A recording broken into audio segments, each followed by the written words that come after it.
Dioses de la mitología griega.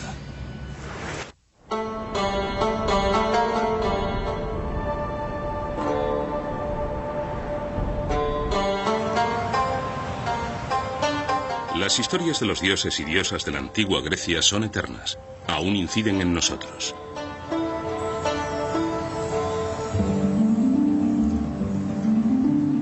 Entre las deidades había dos grupos de encantadoras hermanas que moraban en el monte Olimpo, las Gracias y las Musas. Las Gracias le obsequiaban belleza, encanto y gratitud al mundo mortal. Las Musas tuvieron un profundo impacto en cómo las generaciones han pasado desde entonces los relatos de los dioses y las sagas de esa era tan remota a través de la tradición oral. Desde su majestuosa esfera descendieron a la tierra enseñándonos historia, astronomía y las artes.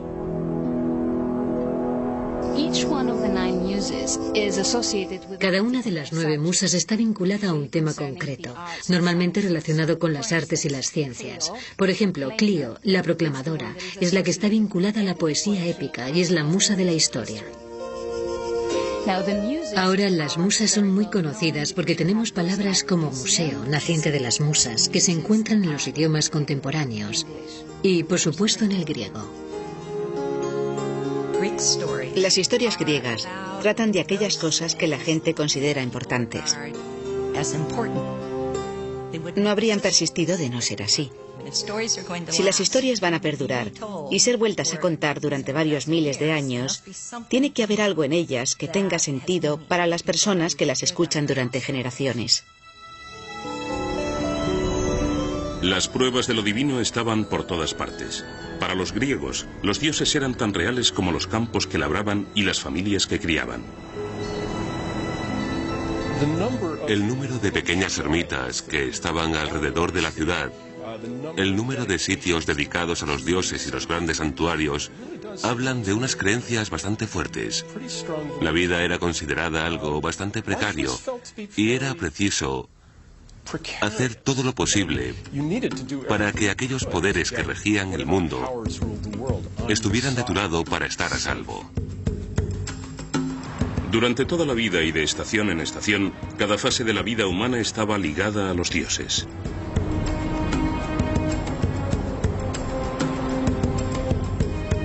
Por presentes que estuvieran para los antiguos griegos, los mismos dioses no siempre eran adorados en todo el país. Hace 3000 años, Grecia era un mosaico de ciudades-estado independientes vinculadas por un idioma, una cultura y un comercio común. Pero mientras que las deidades principales como Zeus, Prometeo y Deméter eran adoradas en las más de 700 diversas ciudades-estado, cada pueblo y aldea reivindicaba su propio dios.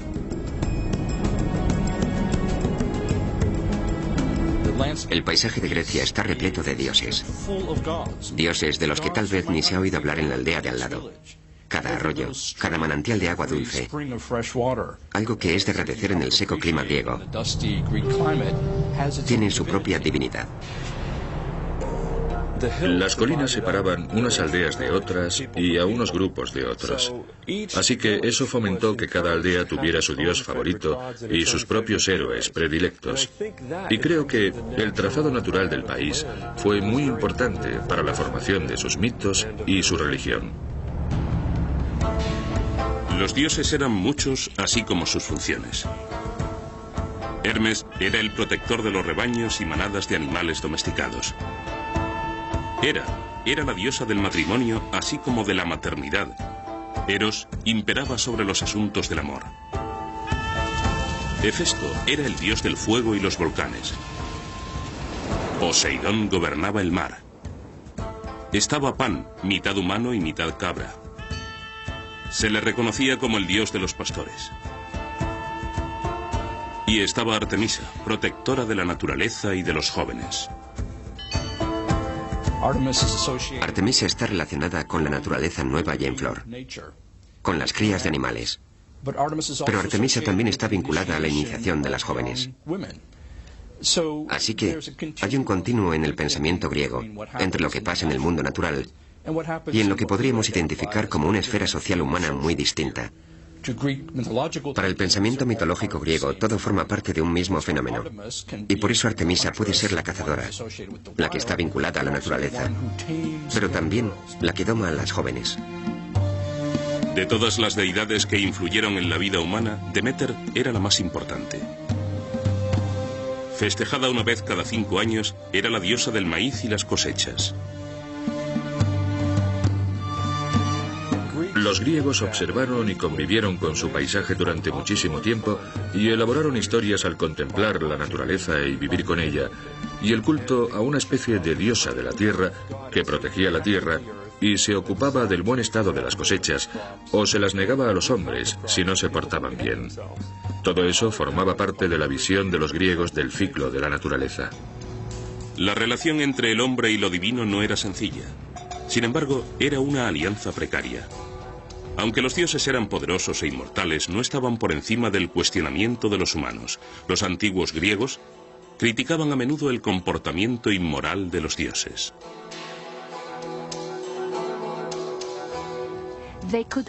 Podían actuar con exceso. Cada uno tenía sus pasiones. Cometían errores, pero los mortales tenían que respetar sus propios límites. Esta es la diferencia principal entre dioses y mortales. Los dioses podían hacer lo que quisieran, actuar a su antojo. Los mortales tenían que abstenerse de los excesos. Los dioses y diosas griegos son vertientes de lo que sobrevendría con una pasión mortal. ¿De qué podría pasarle a los mortales si rebasaban los límites? Podríamos pensar en la crítica a los dioses como una especie de blasfemia, pero en realidad lo que hace es reforzar la idea de que los dioses sí existen. Y yo creo que lo que en realidad se criticaba era la actitud de otros griegos hacia los dioses. Algo que nos resulta muy difícil de comprender es que los griegos jugaban con sus conceptos de los dioses. Superiores a los humanos sobre los que ejercían su dominio, los dioses no obstante estaban sometidos a las mismas pasiones, fallos y debilidades que los mortales. Conocían el amor, la desesperación y la tragedia. Adoptaban figuras humanas y eran vulnerables a las heridas y a las enfermedades. Pero a diferencia de las personas, sanaban rápidamente. Por supuesto que no eran meros humanos. Eran distintos a los humanos en muchos sentidos. En primer lugar, ellos obviamente nunca morían. En segundo lugar, poseían poderes increíbles, fuerza y conocimientos. Pero el motivo por el que adoptan forma humana es que los griegos estaban sumamente orgullosos de esa forma. Los griegos valoraban tanto la perfección de la inteligencia y el físico humano que no podían imaginar una forma más perfecta que atribuirle a sus dioses. Esta idea de que los dioses son humanos y algo más parece haber respondido a una profunda necesidad de los griegos. Es una especie de fantasía, la de superar todas las flaquezas que nos hacen ser lo que somos. Los dioses también estaban sometidos a las mismas leyes que regulaban a la humanidad. Hermes era el guardián de los viajeros. Cuando despejó un sendero matando a un monstruo de 100 ojos llamado Argos, fue sometido a juicio por su hazaña. Bueno, él mató. Es un dios, pero está corrupto, de modo que tiene que someterse a juicio. Y la forma en la que los dioses emitieron su voto fue poniéndole una piedra en el pie, lo que formó una pilastra de piedra que se llama Herma. Aunque los dioses no eran perfectos, no eran poderes con los que se podía jugar. Lo que había que hacer era tener cuidado de no ofender a los dioses, no erigirse en un igual a los dioses, no ser arrogante en ese sentido, porque eso sería buscarse la desgracia, no de manos de los humanos, sino de los propios dioses. Tenemos la historia de Selminos, que se hizo llevar en un carro golpeando escudos u otro instrumento que hacía ruido, diciendo que era Zeus, e intentando imitar el trueno del dios. Y fue despachado inmediatamente con un rayo.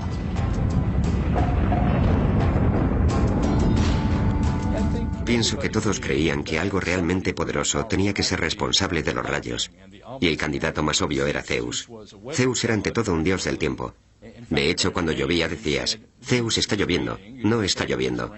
De modo que el rayo, esa cosa tan potente y rara que podía matarte, lógicamente tenía que estar bajo el control de alguien como Zeus. En Atenas, la gente también adoraba a un dios sin nombre, uno al que se hacía referencia como el dios desconocido. La ermita al dios desconocido era probablemente la forma en el sistema religioso de los atenienses de protegerse las espaldas. Por si acaso había un dios por ahí al que no hubieran adorado, un dios que podría hacerles algo. De ahí una ermita al dios desconocido. Los griegos racionalizaron el mundo a su alrededor. La filosofía y el pensamiento intelectual florecieron sobre todo en Atenas. Fue aquí donde Atenea presidió a los hombres con majestuoso esplendor. Diosa de la guerra y patrona de las artes, fue venerada en la forma de una estatua de oro, ébano y marfil en el Partenón. Se creía que su presencia simbólica haría a la ciudad invencible a los ataques. Miles vinieron a rendirle tributo aquí, uno de los edificios más magníficos jamás construidos. Pero de todos los lugares sagrados de la antigua Grecia, pocos alcanzaron la trascendencia de un valle bordeado de árboles de sin igual belleza y extraño poder. Pues era aquí donde los griegos venían para enterarse de su futuro. A continuación, el inquietante halo de misterio del oráculo de Delfos.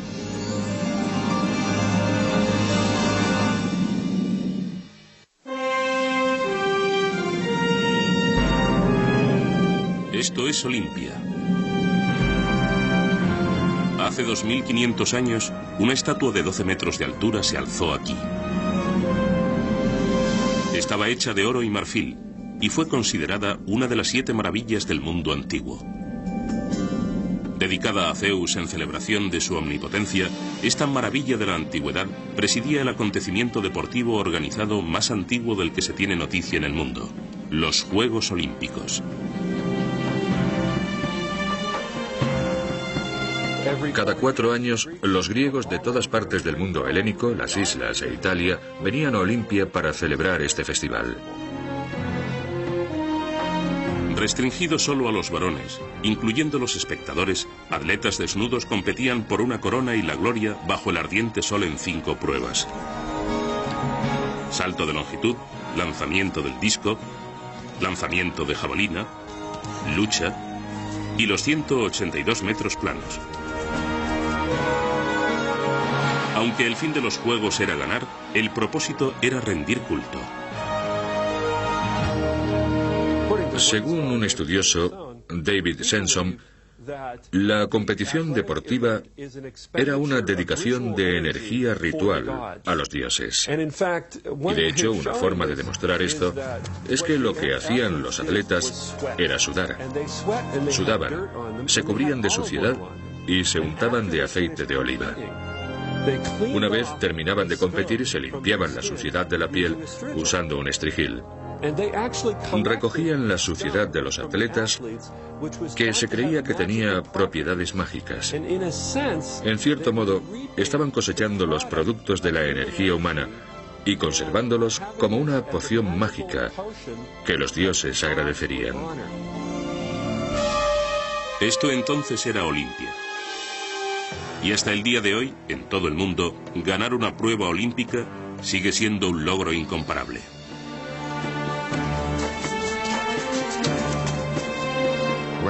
Cuando tuve la suerte de ganar en unos Juegos Olímpicos y llegar primero, mi país no había logrado un primer puesto en una Olimpiada en más de 50 años. Todo eso fue muy emocionante para un joven. La idea de subir a un podio, que tu logro sea premiado con una medalla y nada más. Oír el himno nacional de tu país. Ver izar la bandera de Grecia. Eso se te queda grabado. Con frecuencia he dicho que es el sentimiento más intenso de mi vida, aparte de cuando me prometí a mi mujer. Otro enclave fundamental para los antiguos griegos es Delfos. Místico y misterioso, Delfos es tal vez más conocido como el lugar donde residía el famoso oráculo. También conocido como el oráculo de Apolo, ella proveía pistas a aquellos que buscaban conocer su futuro. El oráculo de Apolo era una sacerdotisa llamada Pitia.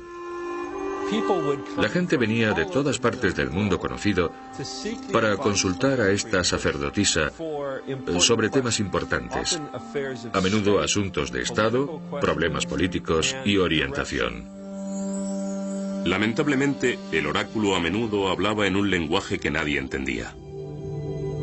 Sus dictámenes sobre el futuro tenían que ser traducidos por un profeta. Pero incluso entonces, sus profecías eran a menudo poco claras.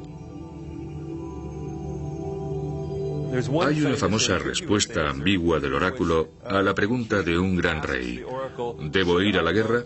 A lo que respondió el oráculo: si vas a la guerra, destruirás un gran reino. De modo que el hombre fue a la guerra y, claro está, su reino es el que queda destruido. Tendría que haberlo interpretado de la manera correcta. El oráculo siempre te da una especie de pregunta a cambio, un misterio, un enigma al que tienes que responder. Los humanos nacen, luego crecen y eligen hacer unas cosas u otras. En cualquier momento de tu vida puedes acudir a Delfos y oír un oráculo como: cuidado con el mar porque te matará. Y te pasas toda la vida evitando el mar para no morir. Entonces un día estás en un acuario y el tanque revienta y te ahogas en toda esa agua de mar, en ese acuario de agua salada, o algo más razonable que eso. ¿Hizo el destino que eso pasara? No, es que el dios conocía el futuro y podía decir lo que iba a pasar. Delfos también era el lugar donde presidía un hijo de Zeus. Su nombre era Apolo. Además de presidir en Delfos, Apolo tenía otras responsabilidades. Era el dios vinculado a la sexualidad y al amor. Irónicamente, Apolo nunca fue tenido por un gran amante. Apolo es hermoso. Es el hombre más hermoso, como Afrodita es la mujer más hermosa. Es el mejor atleta. Canta estupendamente. Es fuerte y es un arquero maravilloso. Es el ser humano perfecto, el hombre perfecto. Y tiene una vida tan triste. Se enamora una y otra vez y ninguna mujer lo quiere. Intentó violar a jóvenes en algunas ocasiones de su vida. Creo que en realidad es el dios del distanciamiento y la racionalidad más que un dios del amor. Tal vez la más trágica de las aventuras románticas de Apolo fuera su amor por Casandra, la hija del rey de Troya. Como lo establece la mitología griega, la trágica relación de Apolo y Casandra tendría un impacto directo en el curso de la historia.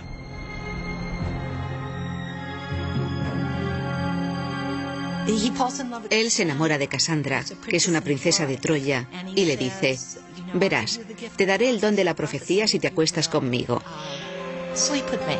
Ella le dice: bueno, y él lo hace. Luego ella lo rechaza, y él hace que nadie crea ninguna de sus profecías. Y así, según Homero, una riña de enamorados aparentemente insignificante jugó un papel de gran importancia en una de las batallas clásicas del mundo antiguo, la Guerra de Troya.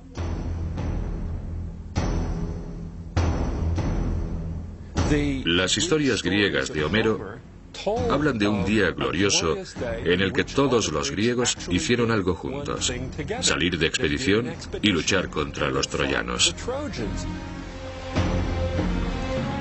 Según Homero, el conflicto se inicia cuando Paris, hijo del rey de Troya, rapta a la hermosa cuñada del rey de Esparta.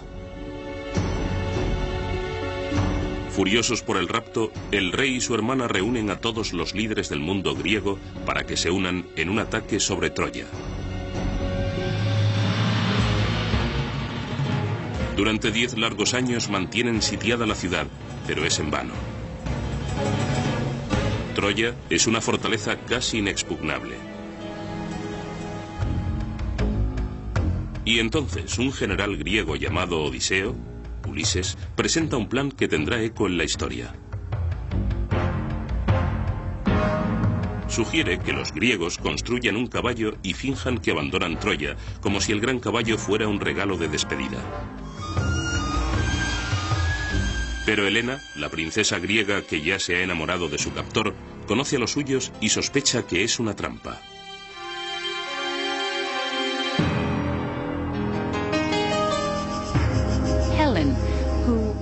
Helena se acercó e imitó las voces de muchas de las mujeres de los compañeros de los griegos y anduvo en torno al caballo con la esperanza de que alguno de ellos oyera la voz de su esposa y gritara.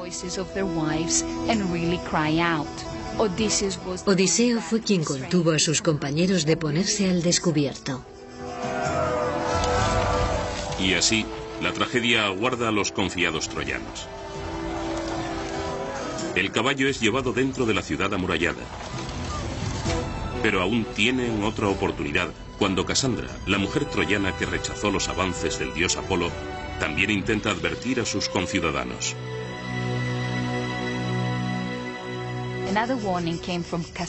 Otra advertencia vino de Casandra, la princesa troyana. Le había sido dado el don de la profecía por Apolo, a cambio de que se acostara con él. Pero al final lo rechazó, así que Apolo se aseguró de que nadie creyera sus profecías. Y de ese modo, el dios Apolo consigue vengarse de Casandra, la mortal que lo había rechazado. Eso supone la desgracia para los ciudadanos de Troya. Tras grandes festejos y celebraciones, los troyanos se duermen.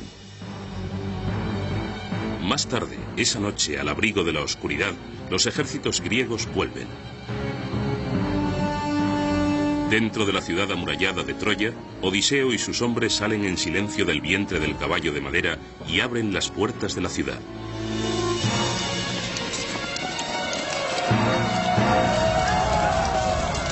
Los griegos se precipitan por las puertas abiertas y arrasan la ciudad.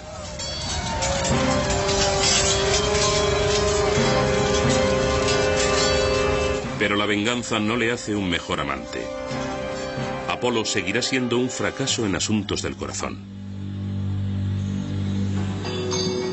En marcado contraste con Apolo, en el terreno del romance, está el otro dios que presidía en Delfos, Dionisio. Dionisio es, por otro lado, un tipo que esperas que tuviera éxito con las damas. Es el dios de las vides, el dios del vino, el de la vegetación. Es un dios del mar. Así que ha sido descrito como un dios del elemento líquido, un dios de la fluidez. Y esa me parece una excelente descripción, porque es un dios que puede provocar la locura en los individuos. Tu mente puede convertirse en una pasta líquida si estás bajo la influencia de Dionisio, ya sea a través de la bebida o de algún éxtasis religioso. Dionisio es la emoción fuerte. Apolo es la expresión formal. Claro que esa idea, que es tan conocida como la de la división entre lo clásico y lo romántico, ya no es válida. Sin embargo, la idea de vincular a Apolo y a Dionisio fue muy oportuna en la antigüedad. Durante los 3 meses de invierno, en los que Apolo se ausentaba de Delfos, Dionisio lo sustituía. Dionisio es el dios del desorden civil, pero también el dios de la democracia imperial, mientras que Atenea es la diosa del orden civil. Y de ese modo, como suele pasar con los dioses de la antigua Grecia, la historia tiene una moraleja. En este caso, la lección reside justo en el contraste entre Apolo y Dionisio. Dionisio es un dios que es adorado por las mujeres y es venerado en el campo y saca a las mujeres de sus casas, las aleja de sus telares y las conduce a las cimas de las montañas, donde bailan toda la noche y llevan antorchas, y los hombres creían que bebían mucho. Pensamos en Apolo como en el dios de la razón, como el dios del orden. En su templo de Delfos se encuentran muchos letreros. Nada en demasía, Meitanakan. Nada en demasía, moderación en todo. Mientras los dioses amaban, luchaban y dominaban la tierra y el cielo, bajo los fértiles valles y los paisajes bañados por el sol de la antigua Grecia, se encontraban otros dominios. Un lugar oscuro y temible.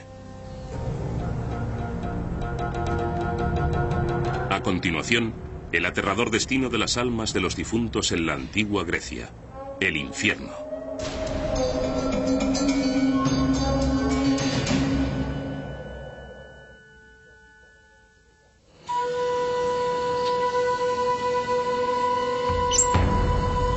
Cuando los griegos de la antigüedad morían, o bien eran enterrados o incinerados.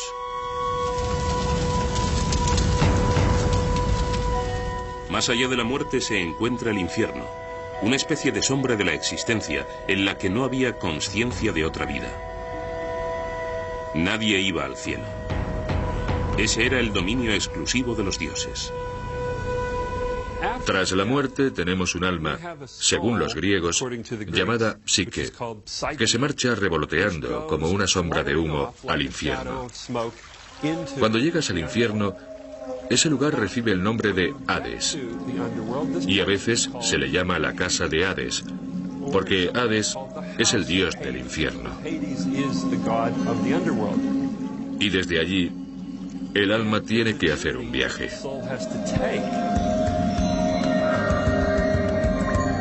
El viaje consistía en cruzar al otro lado del legendario río Estigia o río del odio, con un hombre llamado Caronte que cruzaba el alma. Tienes que pagarle a Caronte un óbolo o dos para cruzar el río. Y es por eso que les ponían las monedas en la boca a los cuerpos al morir. Cuando llegabas allí, lo primero que te encontrabas era a Cerbero, el perro guardián de 3 cabezas de la puerta del infierno. La cruzabas. Se te permitía entrar porque eras un muerto, pero si intentabas entrar como un hombre con vida, aquel monstruo te comía vivo. En el relato de Homero, el Hades es un lugar sombrío y aterrador. Es tan lóbrego que no hay un templo para Hades en ningún sitio. El infierno se describe como un lugar donde los espíritus humanos sufren una eternidad de sueños vacíos.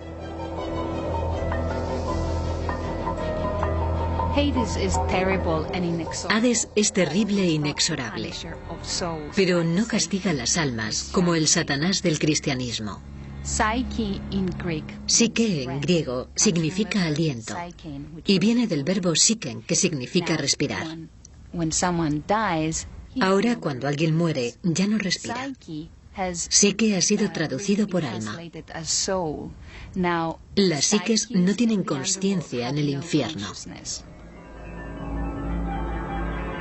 Hay 2 niveles en el infierno. El primero, llamado Erebo, es al que las almas humanas pasan inmediatamente después de la muerte. El segundo es un lugar más profundo y terrible llamado Tártaro. Aquellas almas impenitentes y violentas que han ofendido a los dioses son desterradas al temido Tártaro.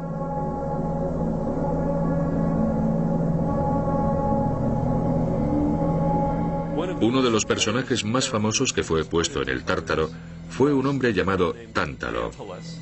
Se le hizo meterse en un río con un árbol frutal sobre su cabeza. Estaba eternamente sediento y hambriento, porque cada vez que intentaba beber del río, el agua se le escurría de entre las manos y no podía llevársela a la boca.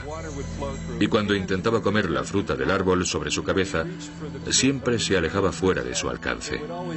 De modo que estaba eternamente atormentado, idea que recoge la palabra española tántalo. Así, los dioses y sus historias le daban sentido a los distintos ciclos de la vida e incluso a la posibilidad de otra vida.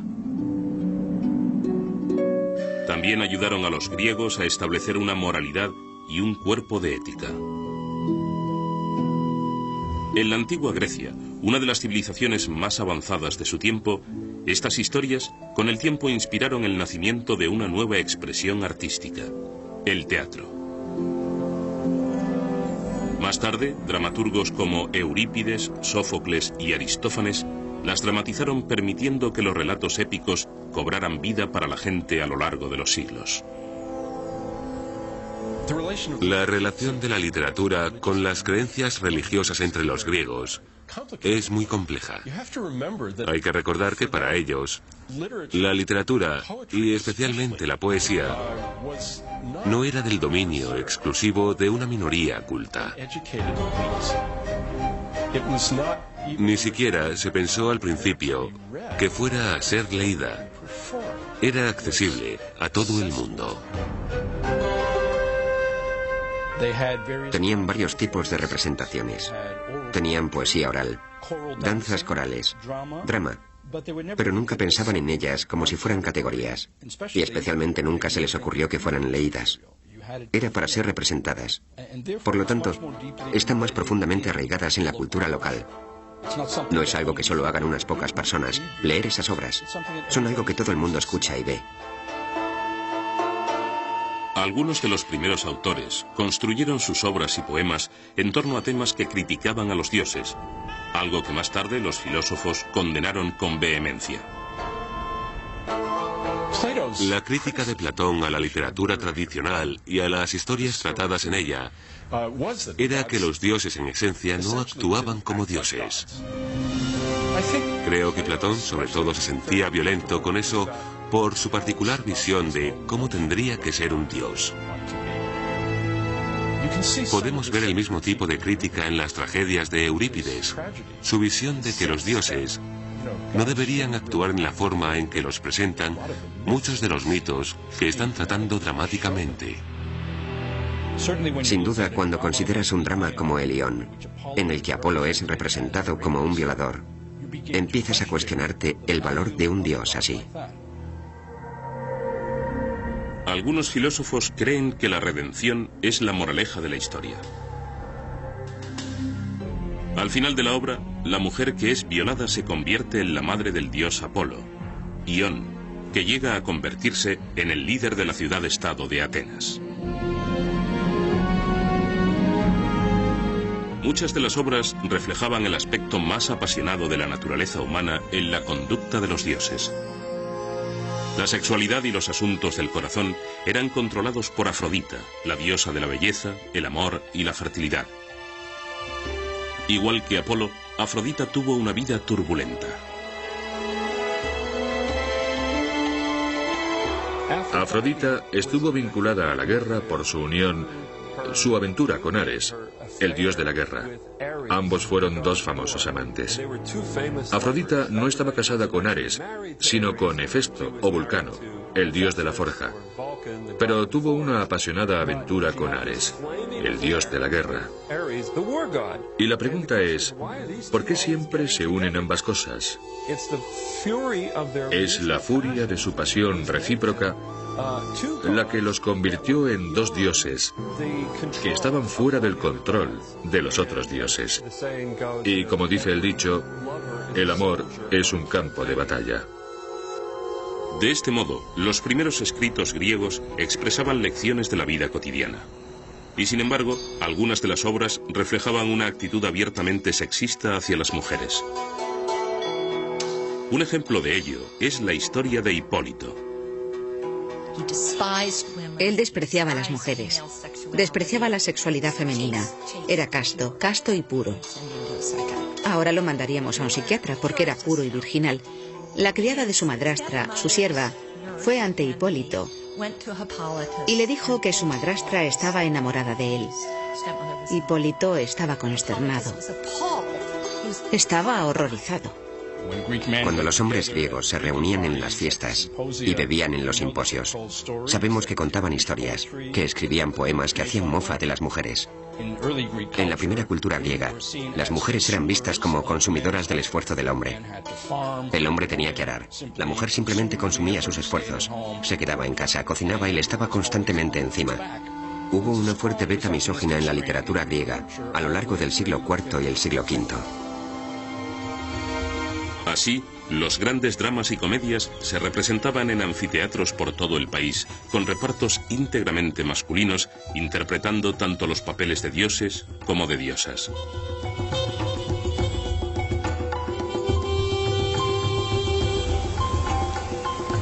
Pero los griegos no eran los únicos cautivados por las historias de deidades y héroes.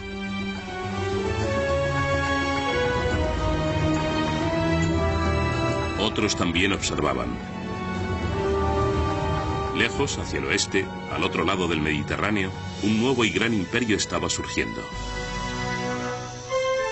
A continuación, la sombra de la poderosa Roma cae sobre la antigua Grecia.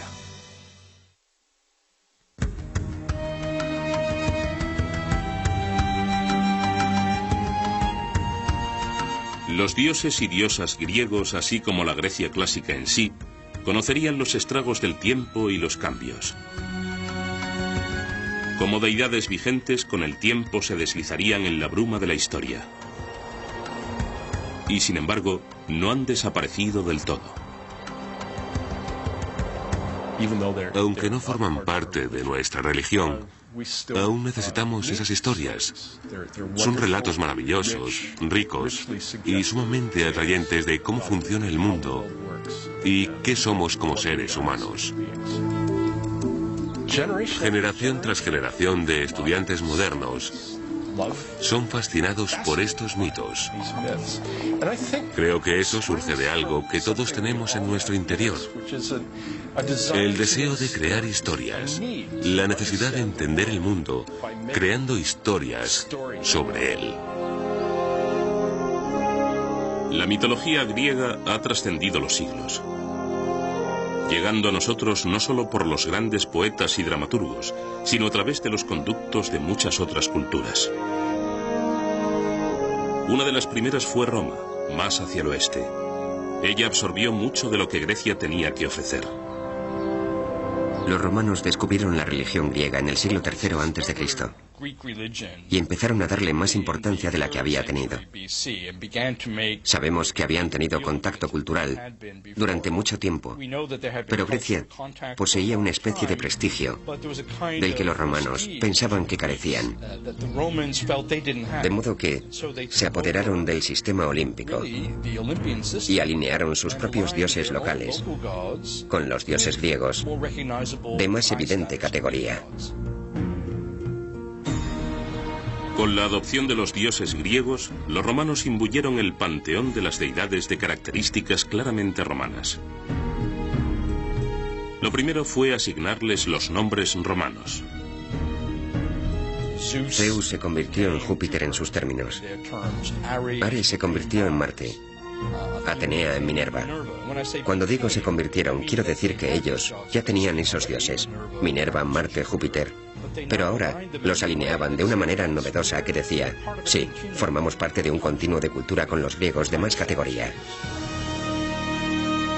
Otros dioses adoptados por los romanos incluyeron a Hera, que pasó a ser conocida como Juno. A Poseidón se le dio el nuevo nombre de Neptuno.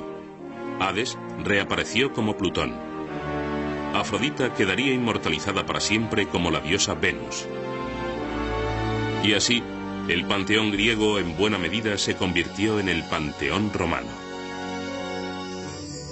Conforme la poderosa Roma se transforma en un imperio, termina ocupando un polvoriento y poco conocido rincón de Oriente Medio llamado Judea. Aquí los hebreos se agrupaban en torno a su ciudad capital, Jerusalén, donde una nueva religión estaba surgiendo. Tras la crucifixión de Cristo, las noticias de sus enseñanzas se extendieron rápidamente. Incluso el cristianismo encontró lazos con los filósofos griegos y romanos, especialmente a través del apóstol Pablo. Sabemos que Pablo fue educado en términos greco-romanos. Cita a Eurípides en varias ocasiones en sus epístolas. Más tarde, las ideas que se habían desarrollado, especialmente en el platonismo, fueron decisivas para los primeros cristianos, a la hora de intentar hacer su religión más comprensible a las clases más cultas del mundo greco-romano. Incluso hoy en la Iglesia Ortodoxa, aún se observa parte del misticismo, que podemos observar en los trabajos de Platón del siglo IV a.C. La creencia cristiana de que Cristo era el Hijo de Dios, aunque nacido de una madre mortal, también hacía eco de los antiguos griegos. Dado que la religión griega se sentía totalmente cómoda con la idea de que los dioses se relacionaran con las mujeres humanas, creo que eso contribuyó a la difusión del cristianismo, en un periodo temprano, cuando ese tipo de narrativa estaba en su núcleo. De manera que nunca sabremos la relación de causa-efecto. Y por supuesto no quiero atribuir el primer cristianismo totalmente a los griegos, pero sí que ayudó que el trabajo de base estuviera hecho. Pese a la cantidad enorme de divinidades que gobernaban a los griegos, apenas unos siglos antes del nacimiento de Cristo, una nueva idea surgió en la gente: la idea de la existencia de un único Dios verdadero.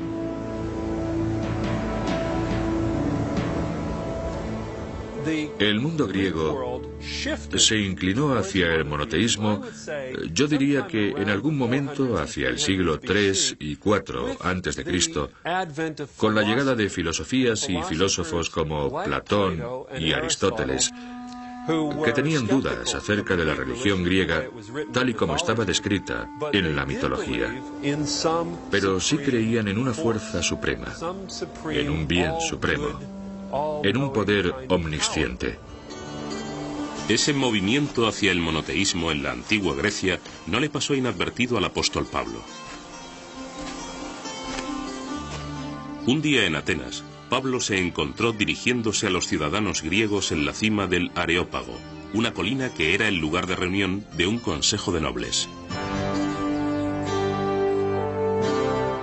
Puesto en pie, Pablo, en medio del Areópago, dijo: Atenienses, veo que sois sobremanera religiosos, porque al pasar y contemplar los objetos de vuestro culto, he hallado un altar en el cual está escrito: al Dios desconocido. Pues ese que sin conocerle veneráis es el que yo anuncio. El Dios que hizo el mundo y todas las cosas que hay en él. El mismo quien da a todos la vida, el aliento y todas las cosas. Hechos 17:22. Una de las fuerzas más poderosas que formaron el pensamiento griego fue una conciencia del pecado. Pero hace 2000 años, el concepto del pecado significaba algo muy distinto a las creencias de los primeros cristianos. La palabra griega para pecado, la más cercana, es una que significa no dar en el blanco, errar, equivocarse. Ahora, ¿qué significa pecar? Si apuntas demasiado alto, eso quiere decir que vas más allá de las limitaciones humanas. Si apuntas demasiado bajo, no estás viviendo a la altura de tus posibilidades. Así que para los griegos, un pecado era en realidad no cumplir con lo que eres. Pese a estar separado de nosotros por innumerables milenios, el gran esplendor de dioses, diosas y héroes, de musas, parcas y gracias, de clamorosos logros y amargas derrotas, es tan importante hoy como lo fue para los antiguos griegos.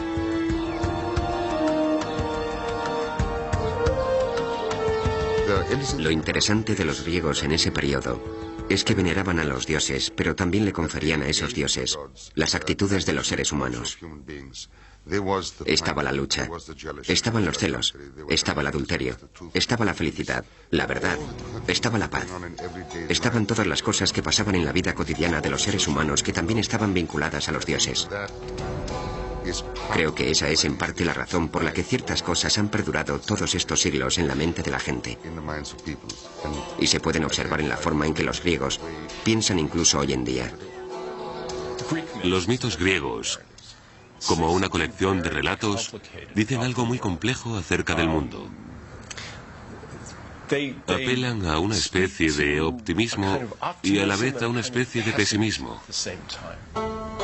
Los mitos griegos en conjunto nos hablan a través de muchas historias ejemplares de gran cantidad de cosas, la naturaleza de la realidad y la naturaleza de la vida, de lo que es importante, de por lo que tenemos que preocuparnos.